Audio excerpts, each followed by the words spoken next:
નમસ્કાર દર્શક મિત્રો.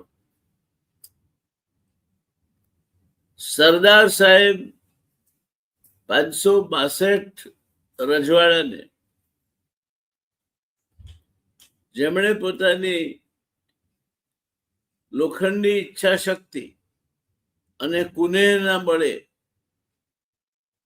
એકઠા કરી આપણને એક દેશ આપ્યો, ભારત. એ સરદાર સાહેબને એમના જીવન તેમજ એમની વિશિષ્ટ કામગીરીને ઉજાગર કરતું એક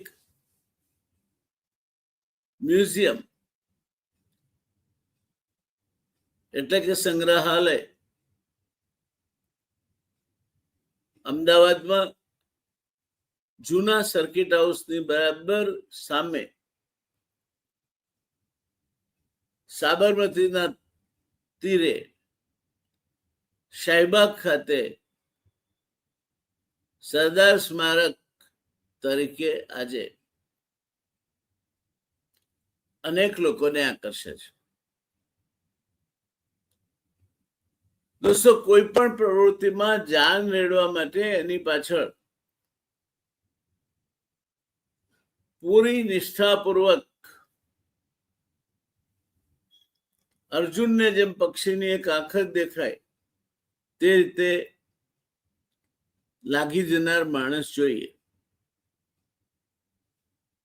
હું એવું માનું છું કે આજે પણ ભારતમાં પૈસાના અભાવે કોઈ સારું કામ રોકાતું નથી, પણ પૈસા આવે છે તે કામની પાછળ કોણ છે એની નિષ્ઠા, પ્રતિષ્ઠા અને તેથી આગળ વધીને કહીએ તો પારદર્શિતા તેમજ પ્રામાણિકતા જોઈને. ગુજરાતના જાહેર જીવનમાં આવું દૂધ જેવું ઉજળું એક નામ છે દિનશા પટેલ. જાહેર જીવનમાં અનેક જવાબદારીઓ દિનશાએ સંભાળી છે, જેમાં વિધાનસભાના સભ્ય, કેબિનેટ મિનિસ્ટર અને ત્યારબાદ સાંસદ તેમજ કેન્દ્રીય કેબિનેટ મિનિસ્ટર તરીકે દિનશા પટેલે જ્યાં જ્યાં કામ કર્યું ત્યાં પોતાના વ્યક્તિત્વની અને નિર્ભેળ પ્રમાણિકતાની એક આગવી છાપ છોડી છે. આજે નડિયાદમાં પણ હિન્દુ અનાથ આશ્રમથી માંડીને એવા 8 પ્રકલ્પ છે જે દિનશાની યાદને આપણા સામે હંમેશ રજૂ કરતા ઊભા છે. આજે નડિયાદ જવાનું થયું. હું શુક્રવારની વાત કરું છું. શુક્રવાર તારીખ આપણે જોઈએ તો શુક્રવારે તારીખ હું ભૂલાઈ ગયો છે, મને ખોટી તારીખ હું કહેવા માંગતો નથી. 21 તારીખ 21 ઓગસ્ટ ને શુક્રવારે ઢળતા બપોરે નડિયાદ જવાનું થયું. પ્રસંગ હતો કાંઈ જ નહીં. મેં જાહેર જીવનમાં મારા 2 રોલ મોડેલ ગણ્યા છે, સનતભાઈ મહેતા અને દિનશા પટેલ. દિનશાને અત્યંત લાગણી અને માનપૂર્વક જોઉં છું અને એક મારા જીવનમાં જેણે અમિટ છાપ છોડી છે એવા વ્યક્તિત્વ તરીકે દિનશા માટે હું ઊંચો આદર પણ ધરાવું છું. છેલ્લા કેટલાક સમયથી દિનશાની તબિયત નાદુરસ્ત રહે છે. જોકે હમણાં થોડા સમય પહેલા જ એમના જન્મદિવસ નિમિત્તે દિનશાને મળીને રૂબરૂ અભિનંદન આપવાનું બનેલું, પણ છેલ્લા કેટલાક દિવસથી એમની તબિયત ના સમાચાર જાણીને ચિંતા થતી, એટલે આજે એકાએક નડિયાદ ઉપડી ગયો. 21 ઓગસ્ટ 2026 દિનશા સાથે મુલાકાત થઈ. ખૂબ અંતરંગ વાતો થઈ, એમની પ્રવૃત્તિઓની વાતો, અને તેમાં હિન્દુ અનાથાશ્રમ જેવી સંસ્થા,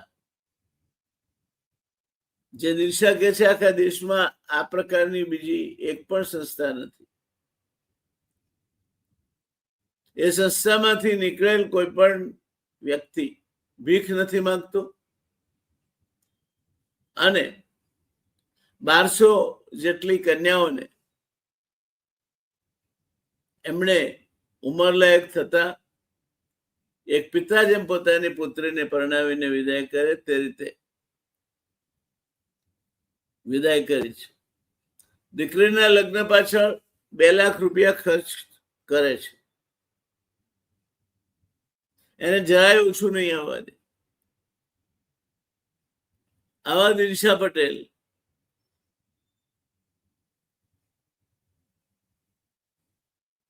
ને મળ્યા આજે, ત્યારે એના ચહેરા પર એક આનંદ જોયો મેં, અને કારણ જાણવા મળ્યું તે આપણે પણ આનંદિત થઈએ તેવું છે. સાઈ મકરંદે કહ્યું છે ને કે ગમતું હોય તો અલ્યા ગુંજના ગાલીએ, ગમતા નો કરીએ ગુલાલ. દિનશાએ અત્યંત હરખભેર જણાવ્યું કે સરદાર સ્મારકને હવે દર વર્ષે 1 કરોડ રૂપિયા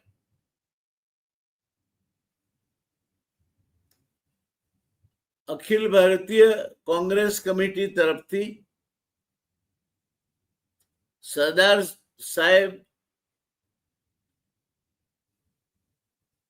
ને લગતી કોઈ પણ બાબત ઉજાગર કરી, અને આ સ્મારક અત્યારે છે તેના કરતા પણ સારું આંતરરાષ્ટ્રીય ગુણવત્તા સમકક્ષ બને તે માટે દર વર્ષે ઓલ ઇન્ડિયા કોંગ્રેસ કમિટી દ્વારા 1 લાખ રૂપિયા આપવામાં આવશે. આ નિમિત્તે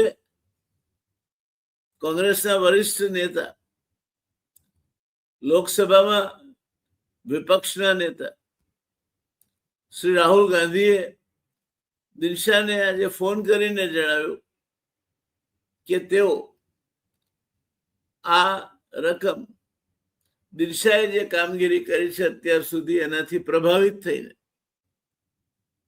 કોંગ્રેસ તરફથી એક નાનકડા ફાળા તરીકે સરદાર સાહેબના સ્મારકના કામ માટે અર્પણ કરી રહ્યા છે.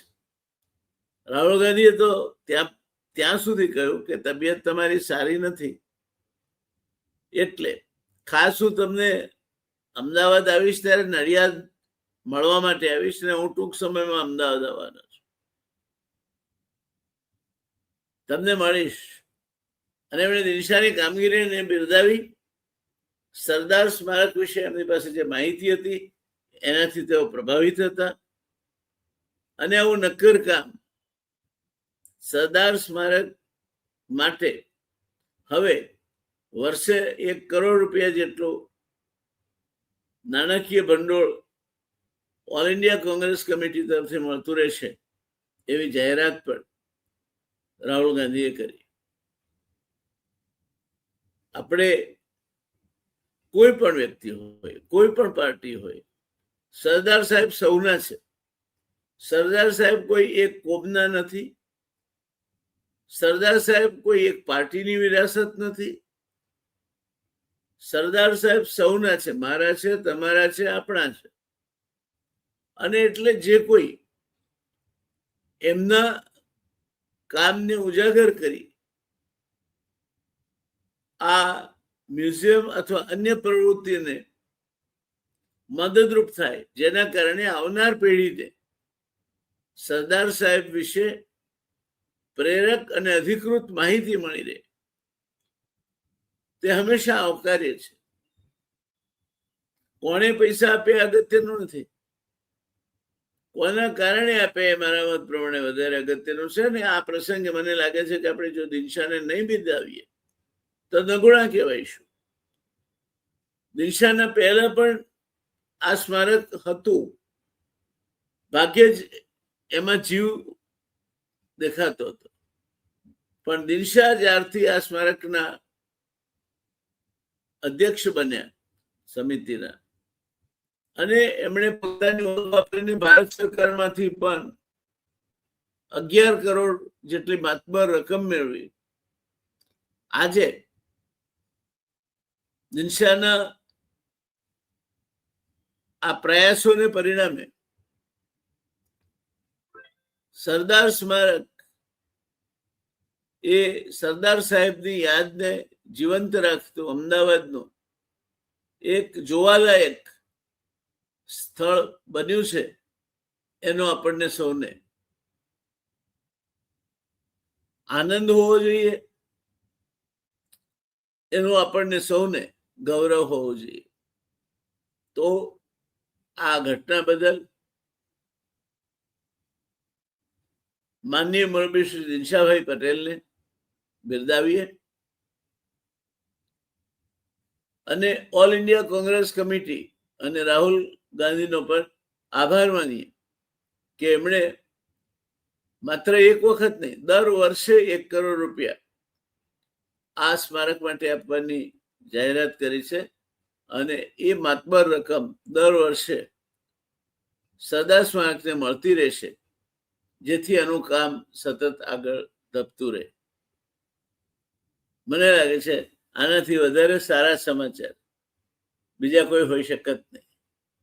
તો સરદાર સાહેબની યાદમાં આજે આપણે અત્યંત વિનમ્રતાપૂર્વક પણ દિલની લાગણી સાથે ખૂબ ભાવપૂર્વક કહીશું, જય સરદાર. તમારા કારણે અમે આજે આજના અખંડિત ભારતમાં રહી શકીએ છીએ. દોસ્તો, સુધા મૂર્તિની એક પુસ્તક છે, એનું નામ છે how I taught my grandmother to read and other stories. મેં મારી દાદીમાને વાંચતા કઈ રીતે શીખવાડ્યું અને બીજી વાતો. અને આ પુસ્તકનું ગુજરાતી રૂપાંતર પણ થયું છે, ભાષાંતર પણ થયું છે. વાંચવા જેવું પુસ્તક છે. હું વિશેષ ઉલ્લેખ અહીંયા એટલા માટે કરું છું કે સુધા મૂર્તિ એમાં એક પ્રસંગ વર્ણવે છે. એ મોસ્કોમાં હોય છે, રજાનો દિવસ હોય છે, એટલે કામ કશું હોતું નથી. નજીકના બગીચાની મુલાકાતે જાય છે. ત્યાં એક લગ્નવિધિ ચાલી રહી છે. બહુ લાંબો સમય લગ્નવિધિને નથી લાગતો આ બધા દેશોમાં. લગ્નવિધિ આટોપાય પૂરી થાય ત્યારબાદ વરવધુ બંને ક્યાંક જવા માટે નીકળી જાય છે. સુધા મૂર્તિને આજે નવું લાગે છે, એટલે પોતાના ગાઈડને પૂછે છે કે આ ક્યાં ગયા બંને જણા.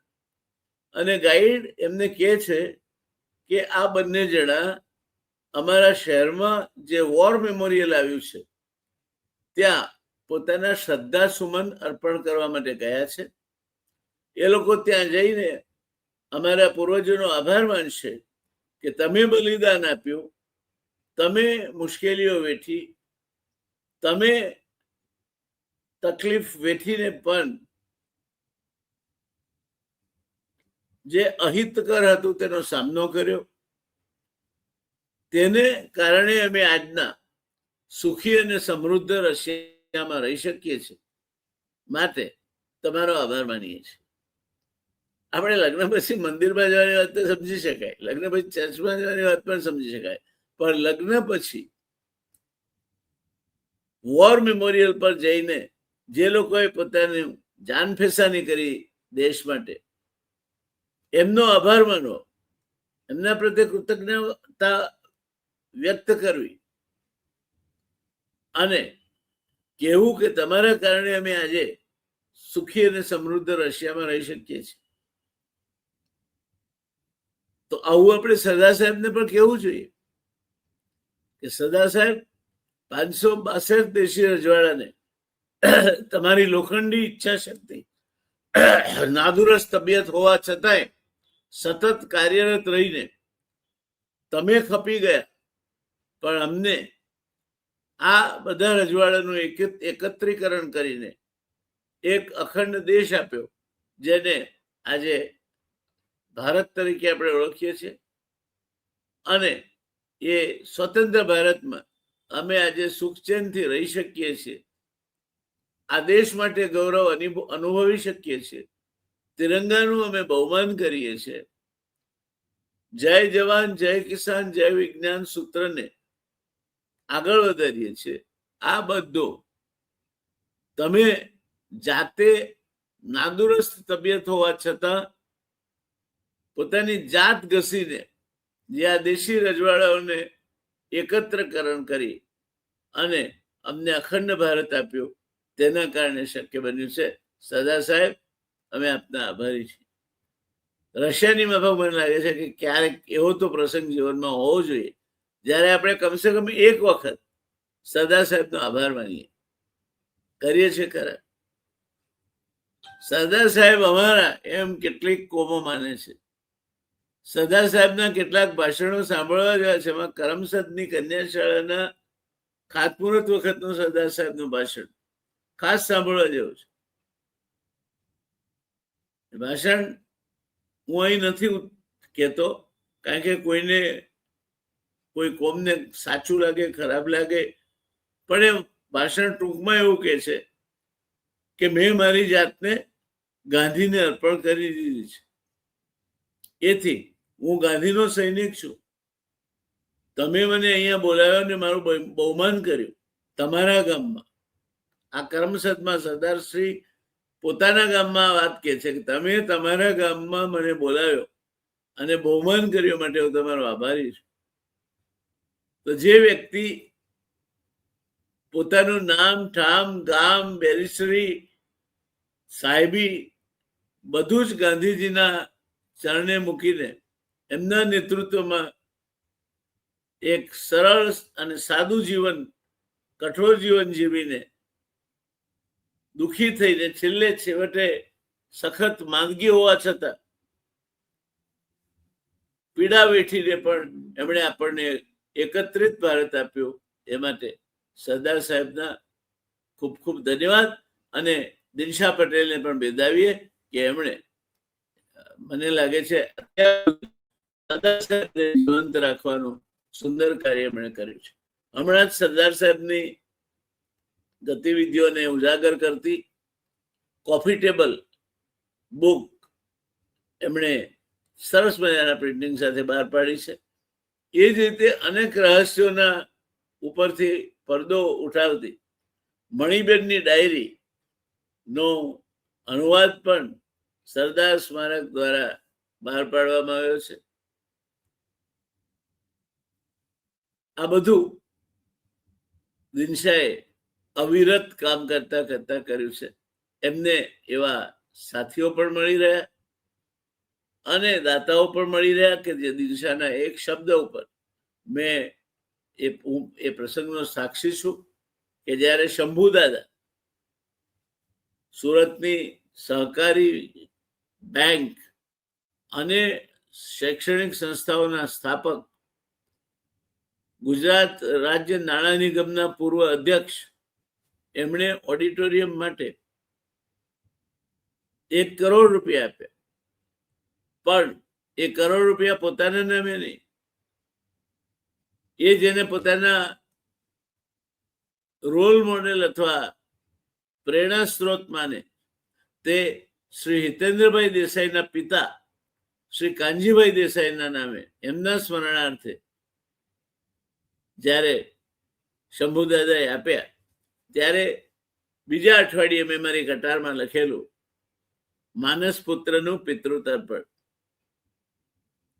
દિનશાને આવા તો કેટલાય અનુભવો છે જે કહી શકાય. ક્યાંક એમણે જ્યારે યાત્રા કાઢી બારડોલીથી સોમનાથ સુધીની, ત્યારે ક્યાંક કોઈ મજૂર આવીને એમને થોડા પૈસા આપી ગયો, અને છેવટે એની પૂર્ણાહુતિ સમયે એક ભિખારીએ પોતાની પાસેના પૈસા એમને આપ્યા કે મારા પાસે તો આટલા છે, તમે સરદાર સાહેબનું કંઈક સારું કામ કરી રહ્યા છો તો મારી આ નાનકડી ભેટ સ્વીકારો. આ દિનશા છે. અને આવા દિનશા એના કારણે સરદાર સ્મારકને આજે જે પૈસા મળ્યા છે તે બદલ આપણે હરખ વ્યક્ત કરીએ અને આશા રાખીએ કે સરદાર સ્મારક સતત આ જ પ્રકારના દાતાઓ અને દિનશા જેવા પ્રતિબદ્ધતા ધરાવનાર સમાજ સેવકો થકી રાજકારણથી પર રહીને સરદાર સાહેબ સૌના છે એ ભાવના સાથે કામ કરશે એવી અપેક્ષા સાથે આપણે આજના કાર્યક્રમને વિરામ તરફ દોરી જઈશું. ફરી એકવાર અભિનંદન દિનશા, તમને સરસ મજાની એક ભેટ તમે મેળવી લીધી સરદાર સ્મારક માટે, એ માટે ધન્યવાદ. આવજો. ધન્યવાદ.